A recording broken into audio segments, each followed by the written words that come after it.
صلوا على محمد وآل محمد.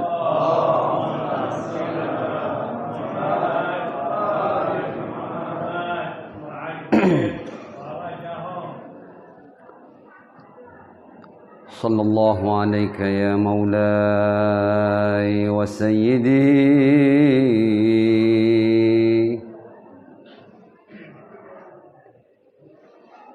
يا رسول الله. صلى الله عليك يا مولاي وسيدي وحبيبي يا رسول الله. صلى الله عليك وعلى أهل بيتك الطيبين الطاهرين المعصومين المظلومين.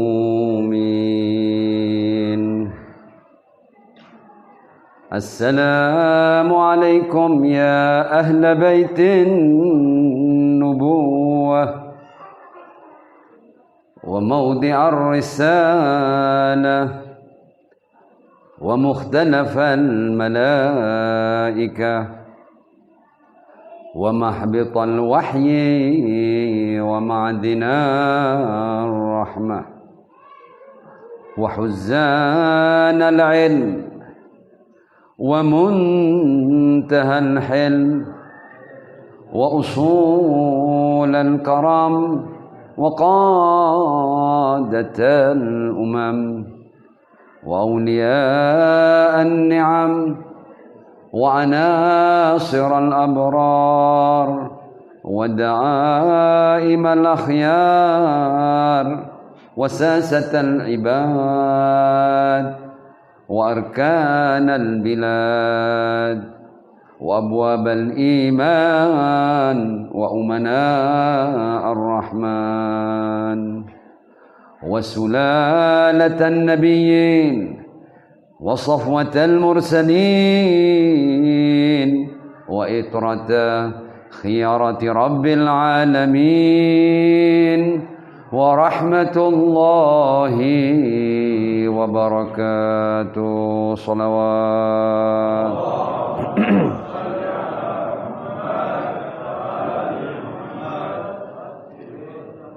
بسم الله الرحمن الرحيم. يا حي يا قيوم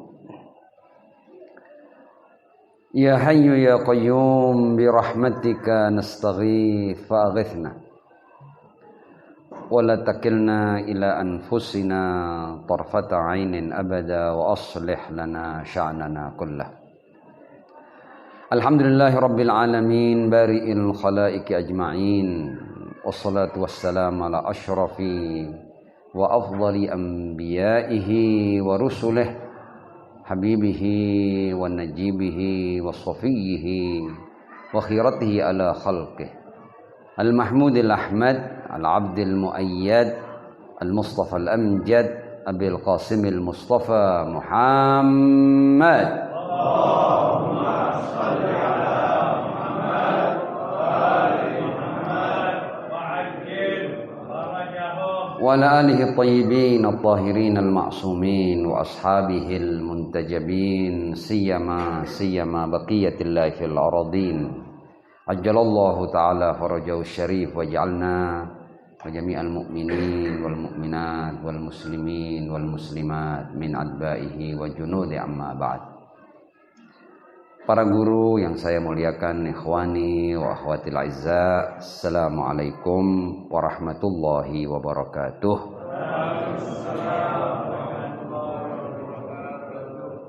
Alhamdulillah kita diberi taufik, diberi kesempatan, diberi nikmat, diberi anugerah untuk bisa datang di majelis para maksum alaihimussalam.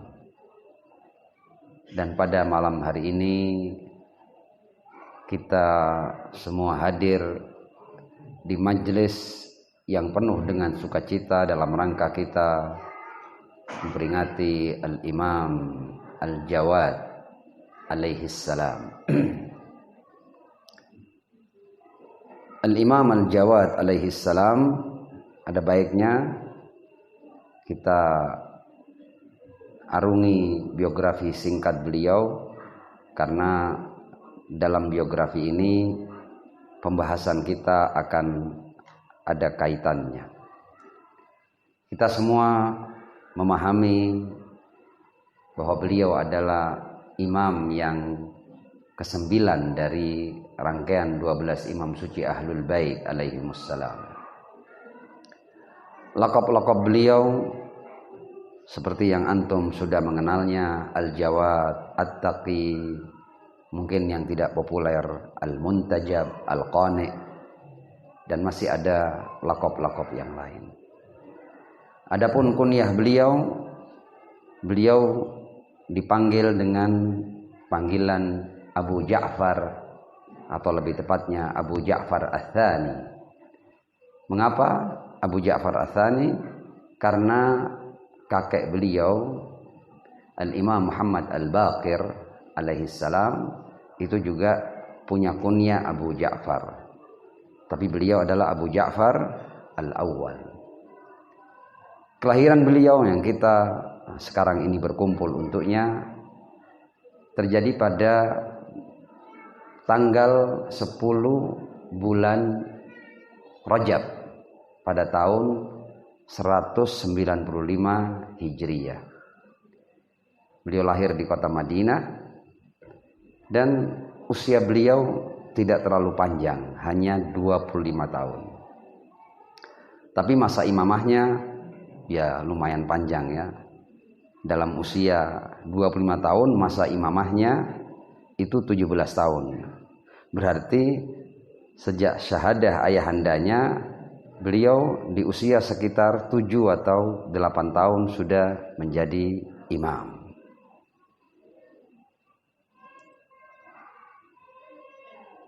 Syahadah beliau itu jatuh pada bulan Dzulqa'dah tahun 220 Hijriah di Baghdad.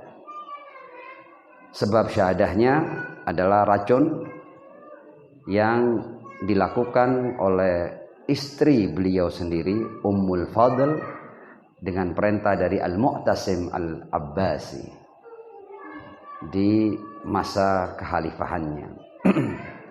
Pusara beliau antum semua sebagian pasti sudah menziarahinya, di kota Al-Kadhimiyah di negara Irak, di samping pusara datuknya Al-Imam Musa ibn Ja'far Al-Kadhim alaihi salam di Kadhimiyah. Ini kira-kira biografi singkat beliau. Dari biografi tadi kita bisa paham bahwa imam ini usianya 25 tahun dan masa imamahnya 17 tahun. Berarti dia sudah menjadi imam di kisaran usia 7 dan 8 tahun. Ini yang nanti akan menjadi pembahasan kita. Tapi sebagai muqaddimah, shallu ala Muhammad wa ali Muhammad. Allahumma shalli ala Muhammad wa ali Muhammad. Wajib. Para imam kita alaihimussalam, karena mereka adalah qarinul Quran, padanan Al-Quran, itu dalam menghadapi berbagai macam pertanyaan-pertanyaan yang sepertinya pelik, beliau menjawab dengan kalimat-kalimat yang sederhana, dan jawaban-jawaban itu sudah cukup untuk membungkam orang-orang yang ingin mencari-cari celah ya tentang imamah Ahlul Bait alaihimussalam. Sebagai contoh, sebuah cerita. Cerita ini tentang ilmul ghaib. Diceritakan bahwa suatu hari wali Mekah dan Madinah yang pada saat itu namanya adalah Faraj Ar-Raghji, yang dikenal sebagai orang-orang yang memusuhi Ahlul Bait alaihimussalam. Suatu saat Faraj Ar-Raghji ini berbicara dengan Al-Imam Al-Jawad Abu Ja'far alaihissalam dan mengungkapkan hal ini. Inna syi'ataka tadda'i annaka ta'lamu kullama idajlatin wa waznih. Aku mendengar syiahmu, pengikutmu, itu mereka meyakini atau menyampaikan dakwahan bahwa kamu sebagai imamnya itu kamu mengetahui seluruh air di sungai Dajlah dan bahkan engkau tahu berapa timbangannya, beratnya air di sungai Dajlah itu berapa. Jadi tahu berapa volumenya dan tahu berapa beratnya. Ketika pertanyaan ini disampaikan oleh wali Mekah dan Madinah itu, kebetulan mereka berdua sedang berdiri ya di tepi sungai Dajlah. Ini kan pertanyaan yang menurut wali Makkah dan Madinah, kami mendengar syiahmu itu meyakini tentang engkau seperti ini. Di antaranya engkau tahu berapa seluruh volume air di sungai Dajlah, bahkan engkau tahu berapa beratnya. Kita lihat jawaban Al-Jawad alaihissalam. Al-Jawad hanya pertama kali menjawab dengan pertanyaan. Dan diberi pertanyaan yang menyasar tentang sejauh apa kamu punya keimanan kepada Allah Subhanahu wa taala. Kata Imam Jawad kepada wali Mekah dan Madinah itu, pertanyaannya seperti ini. Ayaqdirullahu ta'ala ayyufawwidha ilma dzalika ila ba'udatin min khalqihi amla. Kamu tidak usah meragukan aku atau meragukan apa yang diyakini oleh syiahku. Sekarang aku tanya aja sama kamu sudah. Allah itu mampu enggak, berkuasa enggak untuk memberikan ilmu tentang berapa volume dan berat sungai Dajlah kepada seekor nyamuk? Mampu enggak Allah memberikan pengetahuan itu kepada seekor nyamuk? Ayaqdirullahu ta'ala ayyufawwidha ilma dzalika ila ba'udatin min khalqihi amla. Berkuasa enggak Tuhan? Ketika Tuhan berkehendak untuk seekor nyamuk mengetahui tentang volume sungai Dajlah dan beratnya, mampu enggak Tuhan? Berkuasa enggak? Ini kalau dijawab enggak mampu, ya berarti dia keluar dari orang yang beriman kan. Padahal kan jelas kan, innallaha ala kulli syai'in qadir. Ini pertanyaan yang imam tahu bahwa dia tidak mungkin jawab tidak, atau dia akan mengumumkan dirinya akan keluar dari agama ini. Tentulah Faraj Ar-Raghji ini kemudian menjawab, "Na'am yaqdir."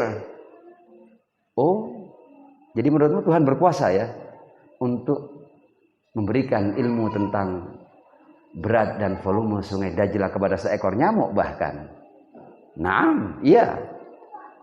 Baru kemudian Al-Jawad alaihissalam memberikan kalimatnya ini. Qala ana akramu 'ala Allah ta'ala min ba'udatin wa min aktsari khalqi. Ketahuilah bahwa aku ya di sisi Allah jauh lebih mulia dari seekor nyamuk dan dari banyak daripada makhluk-makhluknya. Shallu ala Muhammad wa ali Muhammad.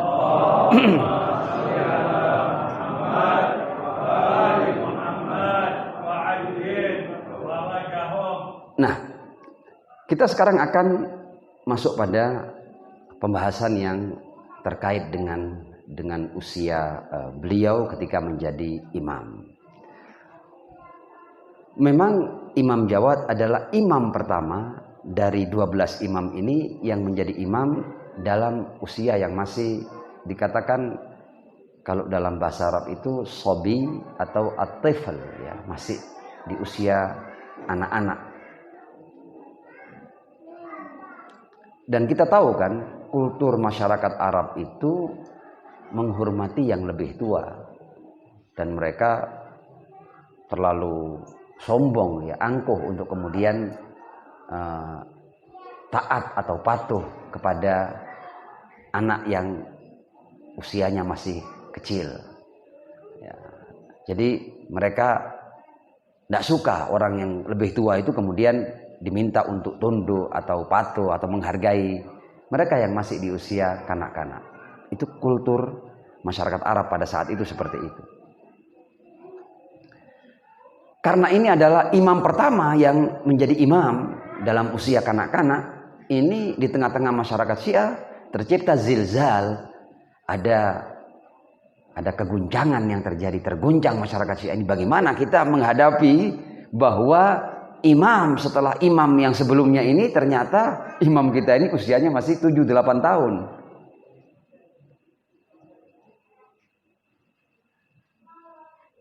Tentang hal ini ada jawaban yang sering kita dengar, ya. Itu jawaban yang sifatnya itu tabririyah, ya. Jawaban yang sifatnya tabririyah. Mereka mengatakan bahwa ya kita tahu kan dalam Al-Quran bahwa Nabi Yahya ibn Zakaria itu mendapat hukum ketika dia masih sobi, ya. Dalam surat Maryam itu kita baca, ya Yahya hudhil kitaba biquwwah wa atainahul hukma sobiyya. Artinya ketika Tuhan berkehendak untuk meletakkan kenabian, turunnya wahyu kepada sobi sekalipun, itu bisa terjadi. Atau tentang Isa alaihissalam yang mendapat juga wahyu ketika dia masih dalam buayan dan berbicara ketika masih dalam buayan, ya. Fa asyarat ilaihi, ini juga di surat Maryam. Qalu, ketika Sayyidah Maryam memberikan isyarat kepada bayinya, qalu, mereka berkata, kaifa nukallimu man kana fil mahdi sabiyya. Dan kalau kita baca lanjutan ayatnya, akhirnya Isa alaihissalam itu kemudian berbicara meskipun dia masih dalam buayan. Ini adalah jawaban-jawaban yang boleh jadi sering kita dengar. Namun ada jawaban yang cukup menarik yang diberikan oleh Asy-Syahid As-Sayyid Baqir Sadr qaddasallahu ta'ala sirrahu syarif. Dia menjawab melalui berbagai macam kemungkinan-kemungkinan. Artinya ketika akhirnya masyarakat Syiah itu menerima seorang imam yang masih dalam usia kanak-kanak itu hanya ada sekitar 5 kemungkinan, ya. Dan kalau kemungkinan yang pertama, yang kedua, yang ketiga, yang keempat, ini kemungkinan-kemungkinan yang akhirnya akan menghancurkan harkat dan martabat masyarakat Syiah atau komunitas pengikut Ahlul Bait, maka tinggal jawaban yang justru mengangkat harkat dan martabat pengikut Ahlul Bait alaihimussalam. Ya, Asy-Syahid Sayyid Baqir Sadr kemudian memberikan kemungkinan-kemungkinan. Kenapa sih masyarakat Syiah itu akhirnya harus menerima imamah seorang imam yang usianya masih 7-8 tahun? Kenapa terjadi seperti itu? Kemungkinan yang pertama, yang tidak mungkin ini. Kemungkinan yang pertama sangat mungkin. Ini kan kemungkinan kan. Probability. Ya. Kemungkinannya, kenapa sih komunitas itu akhirnya tunduk pada anak usia 7 tahun? Boleh jadi alasannya karena memang komunitas itu adalah komunitas orang-orang bodoh, komunitas juhal. Juhala mereka itu. Makanya mereka mau aja untuk kemudian disuruh tunduk kepada seorang imam atau pemimpin yang usianya masih 7-8 tahun. Salah satu kemungkinannya adalah kebodohan. Nah, ini kemudian kita lihat dalam fakta sejarahnya. Apakah memang masyarakat Syiah adalah masyarakat yang bodoh? Enggak.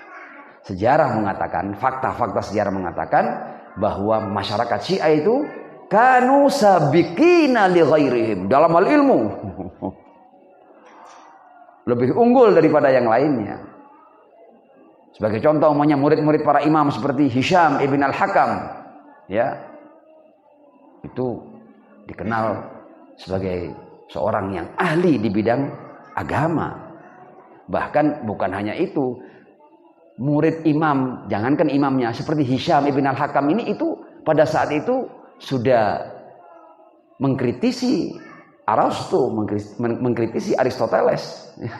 Padahal masyarakat yang selain komunitas Ahlul Bait tidak punya kemampuan itu. Tapi Hisham ibn al-Hakam, murid para imam suci Ahlul Bait alaihimussalam, itu sudah bermunaqashah atau yunakish pemikiran-pemikiran Aristoteles dan menulis kitab untuk itu. Jadi masyarakat Syiah bukan masyarakat yang bodoh. Ya. Orang-orang seperti Ibnu Sikit yang bahkan dijadikan guru anak-anak para penguasa Bani Abbas pada saat itu, ya. Ibnu Sikit pengikut Ahlul Bait, ya. Dia yang bahkan punya buku yang namanya Islahul Mantiq, tercatat sebagai murid daripada Al-Imam Ali Ar-Ridha alaihissalam, yang akhirnya dibunuh oleh Mutawakkil dalam cerita. Ketika Mutawakkil bertanya, mana yang lebih mulia, Al-Hasan wal Husain atau dua putraku ini yang diajar oleh beliau, yang kemudian kata Ibnu Sikit, terompahnya Qombar itu jauh lebih mulia daripada kedua putramu dan ayahnya. Ya, yang kita tahu kan bagaimana Ibnu Sikit itu gugur syahid dengan cara yang sangat mengenaskan, ya. Ditarik lidahnya dari belakang lehernya. Ibnu Sikit menjadi rujukan pada saat itu, ya. Atau kalau kemudian kita melihat karya-karya para pengikut Ahlul Bait atau masyarakat Syiah pada saat itu kita bisa melihat dalam kitab Al-Fihris, ya, karya An-Najasi, ya, itu menunjukkan bahwa memang ini komunitas yang penuh dengan ilmu, kaya ilmu, maju dalam hal pemikiran, ya. Bahkan ada seorang alim Syi'i kontemporer yang menulis buku dengan judul Asy-Syiah wa Ta'sis Ulumil Islam. Jadi sumbangsi masyarakat Syiah dalam rangka menciptakan atau membangun asas tentang ilmu-ilmu keislaman, ya. Jadi sumbangsi masyarakat Syiah itu luar biasa dalam ulumul Islam, ya. Sebagai contoh yang populer saja di bidang nahwu ada sosok seperti Abul Aswad Ad-Du'ali. Di bidang sorof ada Al-Harra, ya, murid Al-Imam Al-Baqir alaihissalam. Dalam bidang kimia ada Jabir bin Hayyan. Artinya ini fakta sejarah mengatakan bahwa pengikut Ahlul Bait komunitas Syiah bukan orang-orang bodoh, bahkan orang-orang yang mutaqaddimin. Indahum at-taqaddum al-fikri. Mereka maju di bidang ilmu. Jadi tidak mungkin, ya, mereka itu menerima imamah seorang imam dalam usia 7-8 tahun dikarenakan kebodohan mereka. Ya, fakta dan realita sejarah menolak itu. Jadi kemungkinan bahwa mereka menerima Imam Al-Jawad di usia yang muda itu karena mereka bodoh, ini fakta dan sejarah menolaknya. Kita masuk pada kemungkinan yang kedua, ma'as salati ala Muhammad wa ali Muhammad.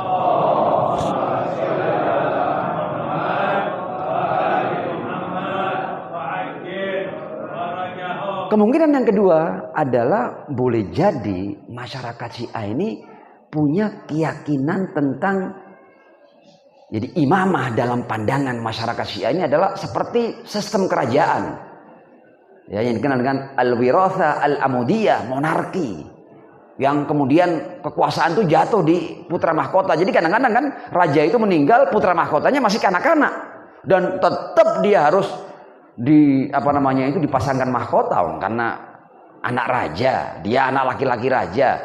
Ketika raja meninggal dan kemudian putranya masih usia 5, 4, 6 tahun, ya bagaimanapun juga orang-orang kerajaan pasti akan memahkotainya karena dia pewaris. Ya. Mungkin ada yang menuduh bahwa masyarakat Syiah itu punya pemahaman tentang imamah ini seperti sistem monarki kerajaan, dan yang harus naik adalah putra mahkota apapun situasi dan kondisinya. Meskipun putra mahkotanya masih kanak-kanak, ya mau tidak mau harus naik. Belum layak, belum pantas, belum siap, ya harus naik karena keyakinan masyarakat Syiah adalah al-wiratha al-amudiyah. Yang pemimpin berikutnya adalah harus keturunan raja, dan meskipun masih usia kanak-kanak tetap harus memimpin, harus berkuasa. Dianggap seperti itu. Mungkin, ini kemungkinan kan? Apakah seperti itu? Ternyata tidak seperti itu. Ya. Jadi imamah dalam Syiah itu tidak bermakna al-wiratha al-amudiyah. Ya, karena apa? Kita ambil bukti-buktinya dalam sejarah, ya, bahwa Al-Imam Ja'far As-Shadiq alaihi salam itu putra terbesarnya adalah Ismail. Ismail kemudian mati di masa hidup ayahnya. Tapi juga ada anak yang lebih tua daripada Al-Imam Musa Al-Kazim alaihissalam, yaitu Abdullah Al-Aftah. Ini dia lebih besar daripada Al-Kazim alaihissalam. Ternyata orang Syiah tidak menjadikan Abdullah Al-Aftah yang lebih tua daripada Al-Imam Musa Al-Kazim alaihissalam sebagai imam. Ya, fakta sejarah menunjukkan bahwa masyarakat Syiah tidak seperti itu. Bukan kemudian ini seperti al-wiratha al-amudiyah atau putra terbesar raja, ya, yang harus menggantikan posisi raja. Tidak seperti itu. Tapi urusannya adalah kelayakan, penunjukan nas, tapi bukan al-wiratha al-amudiyah. Lagi-lagi kemungkinan yang kedua ini pun fakta dan sejarah tidak bisa dituduhkan bahwa masyarakat Syiah itu punya pemahaman seperti sistem monarki. Kemungkinan yang ketiga. Kemungkinan yang ketiga adalah bahwa masyarakat Syiah itu karena sudah sedemikian yakinnya dengan sosok imam, ya, itu mereka menganggapnya nih pokoknya ini pasti alim, ini diduga sebagai orang yang punya ilmu, padahal kenyataannya ini ya anak kecil, dia tidak punya ilmu. Ini kan tadi Asy-Syahid As-Sayyid Baqir As-Sadr memberikan kemungkinan. Kemungkinan pertama, fakta dan sejarah menolaknya. Kemungkinan yang kedua, fakta dan sejarah menolaknya. Kemungkinan yang ketiga adalah sangat mungkin masyarakat itu menganggap anak kecil ini pandai, padahal dia anak kecil seperti anak-anak yang lain. Apakah seperti itu kenyataannya? Nah, kita lihat sekarang ini. Ma'assalati ala Muhammad wa ali Muhammad.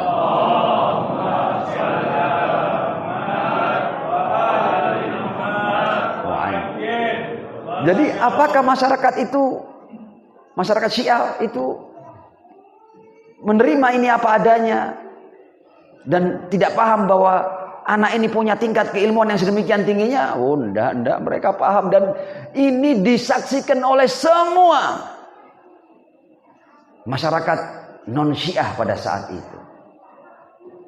Ya, kita akan ingat kan dialog-dialog yang terjadi antara Al-Jawad alaihissalam yang masih di usia kanak-kanak, di usia antara 9-10 tahun, di zaman Ma'mun, ya, dengan Yahya ibn Aktham. Jadi mereka tidak bisa nuduh bahwa masyarakat Syiah ini tidak ngerti. Ini dianggap pintar padahal tidak ngerti apa-apa. Tidak, fakta dan sejarah membuktikan yang lain. Ya, kita akan ambilkan contohnya. Singkat kata, terjadilah forum dialog yang digelar oleh Al-Ma'mun pada saat itu.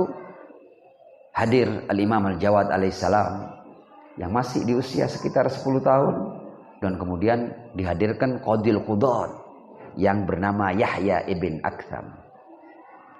Intinya memang majelis itu dibuat untuk menunjukkan bahwa ini anak kecil, tidak ngerti apa-apa, masih perlu belajar dia. Kita lihat apa yang terjadi, dan ini diabadikan dalam sejarah. Bahkan tanya jawabnya, detail-detailnya juga diabadikan. Kita akan ambil contoh 1 atau 2 tentang dialog yang menarik ini. Sampailah ketika akhirnya Qadil Qudat Yahya ibn Aktham ini diberi kesempatan untuk bertanya kepada Abu Ja'far Al-Jawad alaihissalam. Ya. Yahya bertanya seperti ini, "Mataqulu ju'iltu fidak fi muhrimin qatala shaydan." Apa hukum orang yang sedang ihram dan dia membunuh hewan buruan?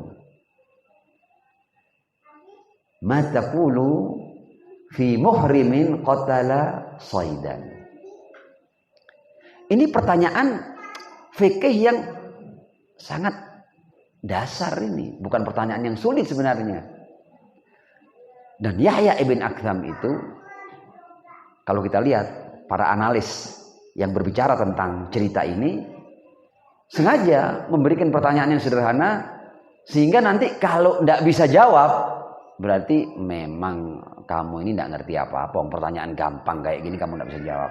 Kalaupun dijawab dengan jawaban biasa, oh dikatakan, Masya Allah, ternyata kamu tahu ya. Nanti kamu silahkan kamu banyak belajar, nanti kamu akan jadi seperti aku.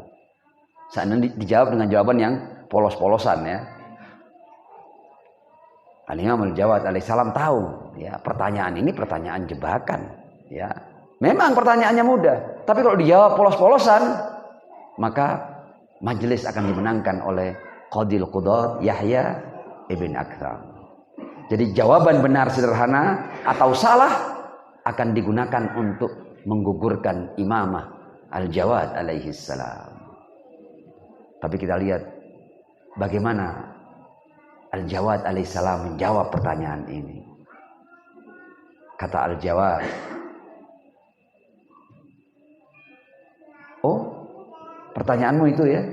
Sekarang aku perluas ya pertanyaanmu supaya aku menjawabnya benar nanti ya. Qatalahu fi hillin aw haram." Itu yang muhrim itu bunuhnya di tempat di luar haram atau di dalam haram. Fi hillin aw haram. Aliman kanal muhrim am jahilan. Apakah dia tahu hukumnya atau dia tidak tahu? Hurron kanal muhrim am abdan.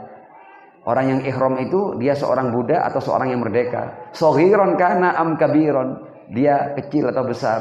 Beda-beda nanti hukumnya. Mubtadi'an bil qatli am mu'idan. Apakah ini pertama kali dia membunuhnya atau ini yang kedua? Min zawati thair kana saidu am min ghairiha. Apa dari jenis unggas atau bukan jenis unggas? Nanti beda nanti hukumnya. Min sighari said kana am kibariha. Apakah buruan ini buruan yang besar atau yang kecil? Musirran ala ma fa'ala au nadiman. Dia memang sengaja melakukan atau dia kemudian menyesal.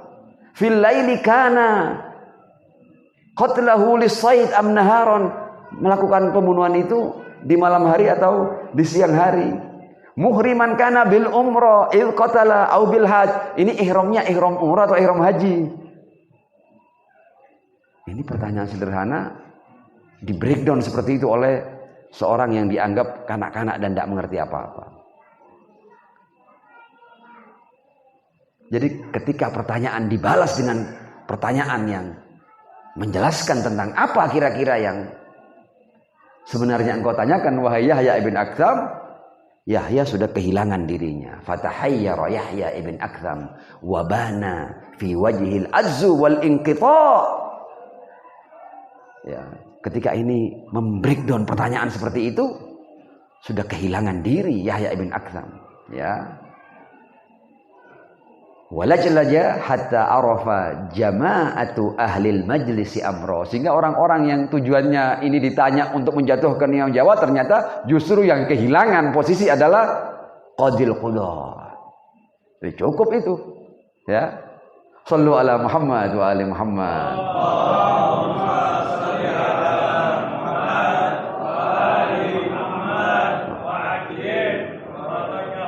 Ini bahkan kemudian setiap kemungkinan-kemungkinan dari breakdown pertanyaan tadi itu satu persatu dijawab oleh Al-Imam Al-Jawad alaihissalam. Tapi kalau itu saya bahas, saya akan mengambil waktu yang banyak. Saya akan masuk pada pertanyaan yang kedua. Setelah kesempatan bertanya yang pertama itu diambil oleh Qadil Qudat Yahya ibn Aktham, kesempatan yang kedua diberikan kepada Al-Imam Al-Jawad alaihissalam. Nah, kata makmum, sekarang giliranmu untuk bertanya kepada Qadil Qudat. Sekalian sudah ya, biar lebur sekalian ya. Kemudian kata Al-Imam Al-Jawad alaihissalam, bagaimanapun juga Ahlul Bait itu memegang akhlak yang tinggi.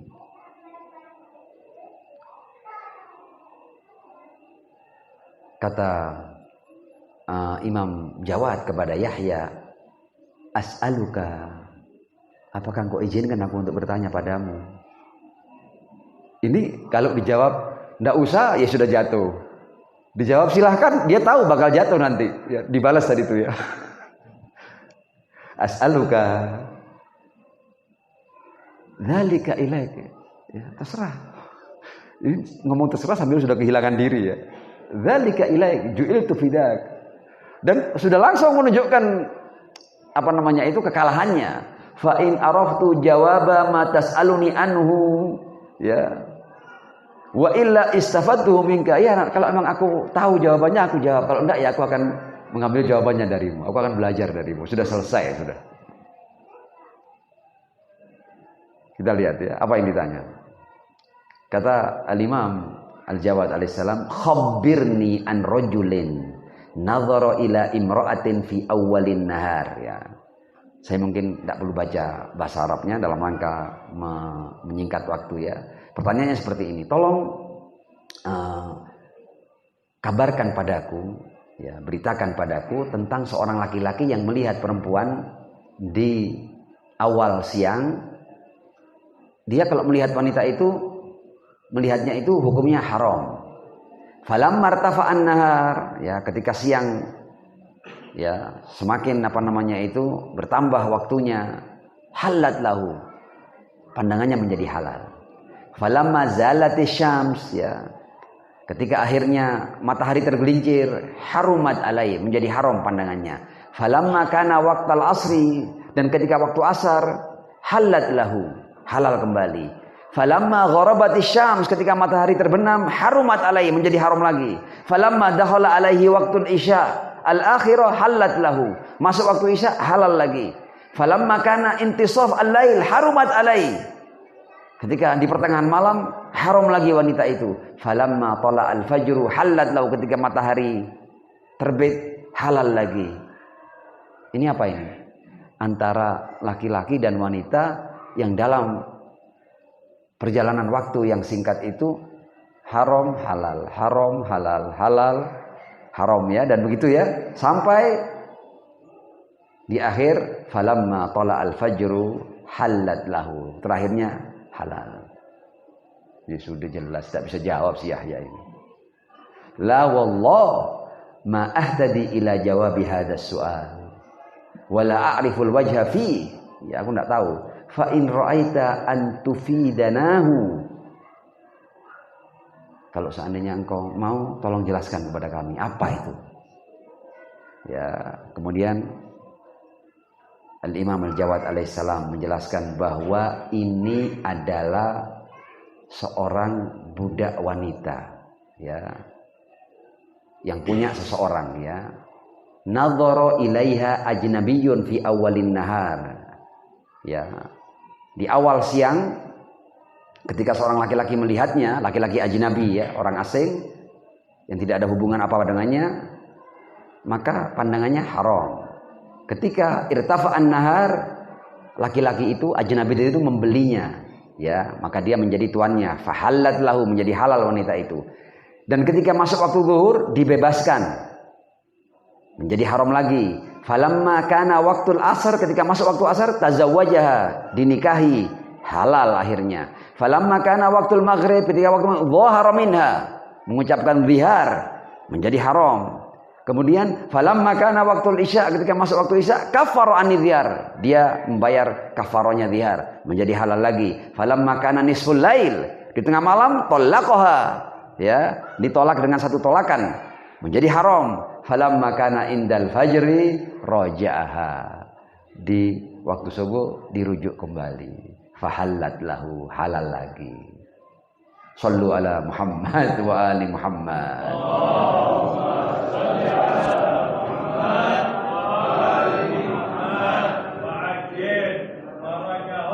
Yang menarik adalah bahwa ternyata setelah itu Ma'mun mengeluarkan kalimat yang dari kalimat Ma'mun ini semakin menunjukkan bahwa usia muda, kanak-kanak itu bukan hambatan untuk seorang mengetahui banyak ilmu, ya. Kata Ma'mun, ya. Inna ahla hadzal bait khussu minal khalqi bima tarawna minal fadl. Ini juga saya ketika baca keterangan Ma'mun ini juga luar biasa ini. Artinya sebenarnya masyarakat pada saat itu tahu siapa ahlul bait ini. Dan mereka sebenarnya sudah tahu apa yang Rasul ucapkan untuk mereka. Kita lihat nanti ini ya. Bahwa inna ahla hadzal bait khussu minal khalqi bima tarawun minal fadl. Kalian sudah tahu keutamaan keluarga ini. Wa inna sighara sinni fihim la yamna'uhum minal kamal. Ma'mun loh yang ngomong. Bahwa yang kecil dari mereka itu tidak mencegah mereka untuk menyempurna. Ama alimtum. Tidakkah kalian tahu anna Rasulullah sallallahu alaihi wa alihi iftataha da'watahu bi du'a Amiril Mukminin Ali bin Abi Thalib alaihissalam wa huwa ibnu asri sinin. Apakah kalian tidak tahu bahwa Rasul itu memulai pertama kali dakwahnya dan yang dipanggil adalah anak usia 10 tahun yaitu Ali bin Abi Thalib. Rasul meskipun Ali pada saat itu masih dalam usia yang kecil, Rasul menghargainya sebagai seorang yang telah sempurna ilmunya. Wa huwa ibnu asri sinin wa qabila minhul Islam wa hakama lahu bi. Ya, Rasul menerima keislaman seorang Ali bin Abi Thalib meskipun masih kanak-kanak pada saat itu. Ya. Walam yad'u ahadan fi sinnihi ghaira, dan Rasul tidak pernah berdakwah untuk anak-anak yang usianya seusia Ali bin Abi Thalib selain Ali bin Abi Thalib.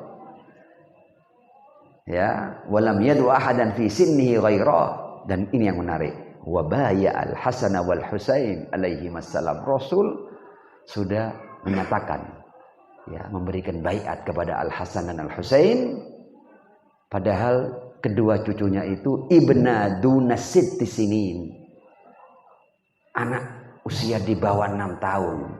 Walam yubayyi sabiyan ghairahuma, dan Rasul tidak pernah menyatakan baiat kepada seorang anak selain mereka berdua. Di mana itu baiatnya Rasul? Ketika Rasul berkata Al-Hasan wal Husain imaman qoma au qada. Ini ucapan Rasul, dan ketika itu Al-Hasan wal Husain masih di bawah 6 tahun. Ya. Kemudian Ma'mun melanjutkan, afala ta'lamuna al-an mahtasallahu bihi haula'il qaum wa annahum dzurriyyatun ba'duha min ba'd yajri li akhirihim ma yajri li awwalihim. Apa yang berlaku untuk yang akhir berlaku seperti bagi mereka yang pertama.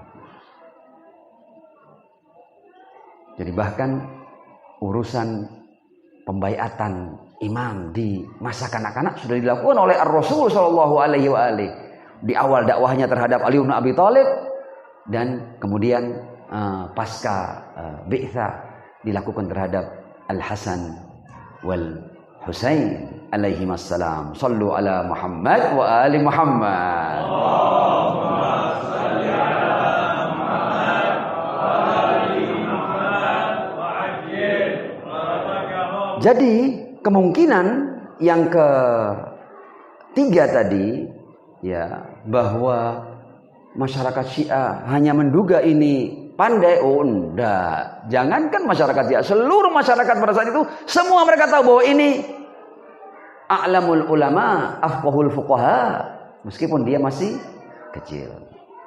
Jadi kemungkinan yang ketiga juga tertolak. Kemungkinan yang keempat,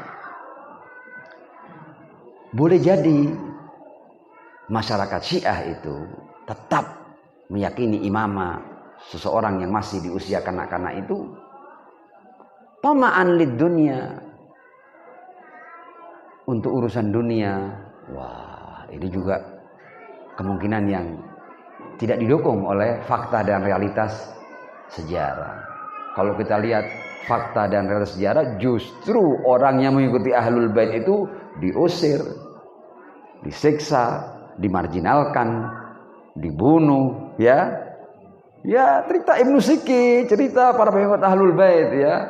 Jadi kalau Anda mengatakan bahwa tama'an di dunia, enggak pas. Mencari dunia bukan dengan mengikuti Syiah. Nyari dunia ya jadi pengikutnya Ma'mun, Mutawakkil, Mu'tasim. Anda dapat dunia.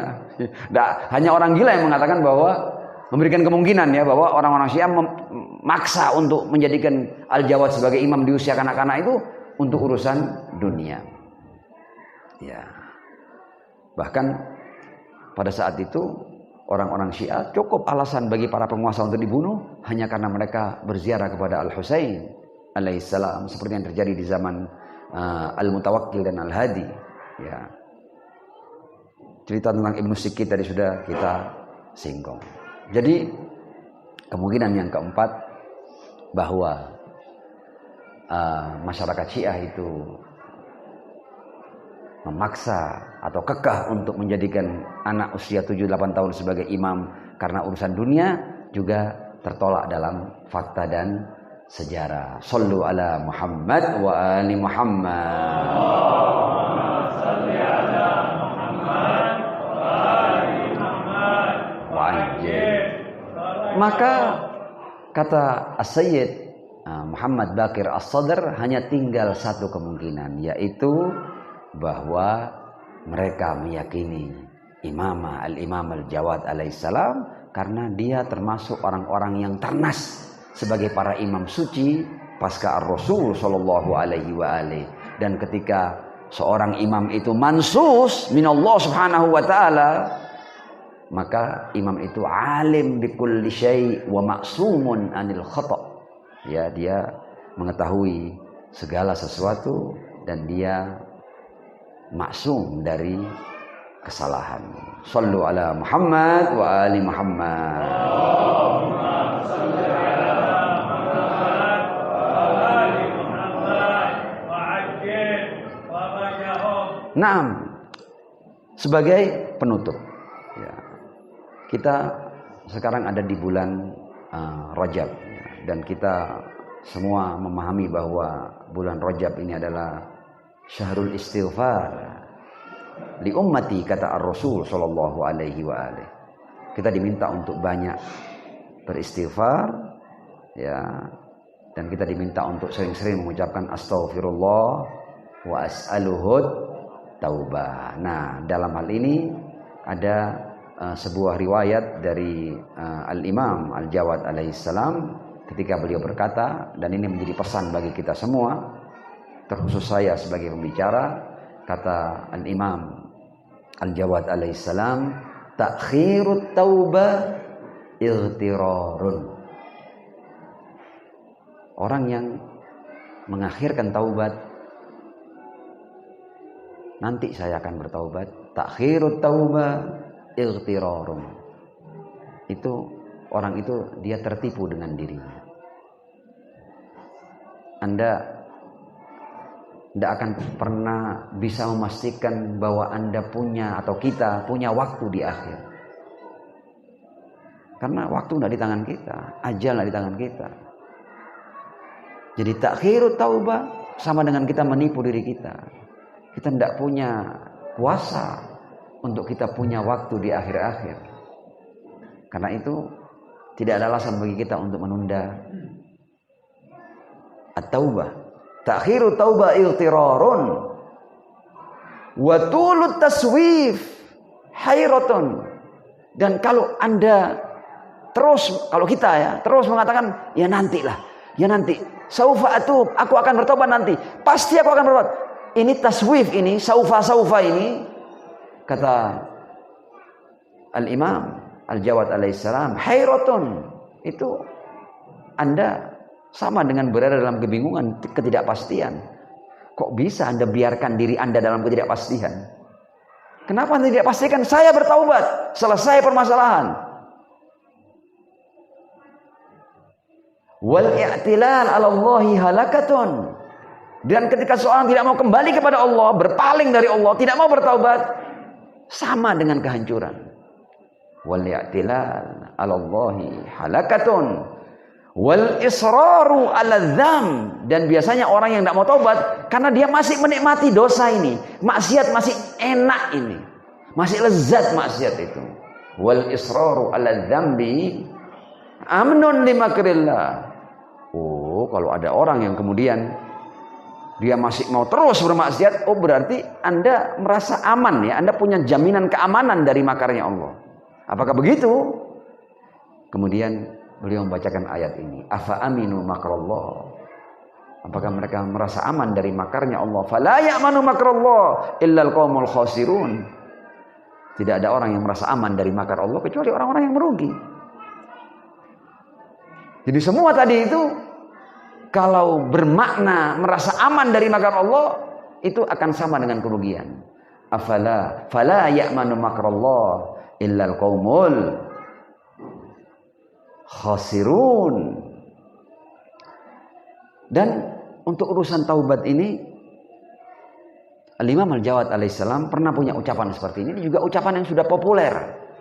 Tapi kita mengambil berkah di hari kita memperingati miladnya untuk agar pesan beliau ini betul-betul bisa merubah kita. Apa kata beliau? Wa qala alaihissalam al-mu'min, orang mukmin yahtaju ila taufiqim minallah. Dia harus minta kepada Allah itu kan. Allahumma waffiqni lima tuhibbu wa tarda. Ya Allah, beri aku kesuksesan, beri aku taufik atas apa-apa yang kau sukai dan kau rela atasnya. Kita minta kepada Allah. Jadi kan ketika kita itu di sholat berkata iyyaka na'budu wa iyyaka nasta'in, nasta'in kita itu biasanya kita ini untuk urusan materi nasta'in, minta tolong urusan materi. Padahal ada urusan yang lebih penting daripada itu, yaitu kita minta tolong untuk diberi taufik. Untuk apa? Wafiqni lima tuhibbu wa tarda. Buat aku sukses, buat aku berhasil untuk apa-apa yang kau sukai dan apa-apa yang kau rela kalau aku lakukan itu ya Allah. Wafiqni. Al-mu'min yahtaju ila taufiqin min Allah. Dan kemudian yang kedua ini, wa wa'idzin min nafsi. Allahu akbar. Dan penasehat dari dirinya. Kalau kita mau lihat sebenarnya orang itu berubah ketika orang itu sudah bisa menasehati dirinya. Jadi satu-satunya yang berdaulat atas diri kita ya diri kita ini. Siapa yang bisa merubah diri kita? Tidak ada lain selain diri kita. Kita bahkan sama Allah ini kita dicipta bisa melawan Tuhan.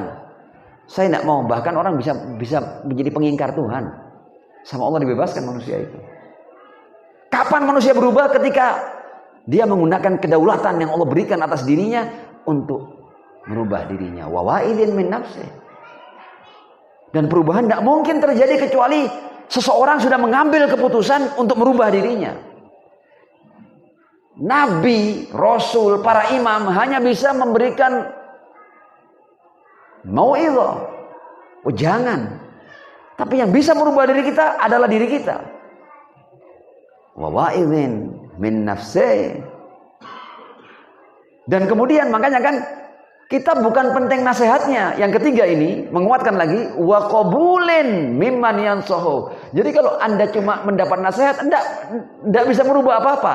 Kapan nasihat bisa merubah? Ketika Anda mau menerima nasihat. Wa qabulin, menerima dari orang-orang yang menasihatnya. Penerimaan ini yang penting.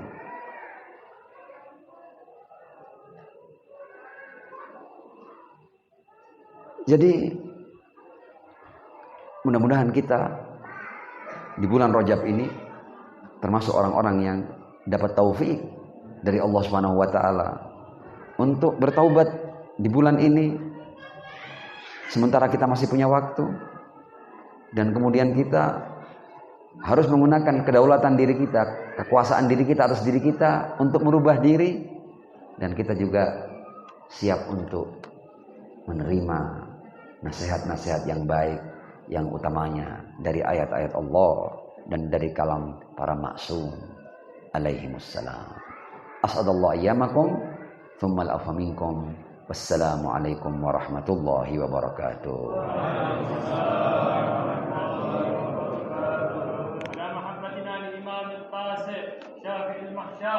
أبي جعفر باقي المراد محمد الجواد لقضاء حوائجنا وحوائجكم وشفاء مرضانا ومرضاكم تهدي ثوابه صلوات على محمد وآل محمد إلى أم الإمام سيد زبير المغربية الصلاة على محمد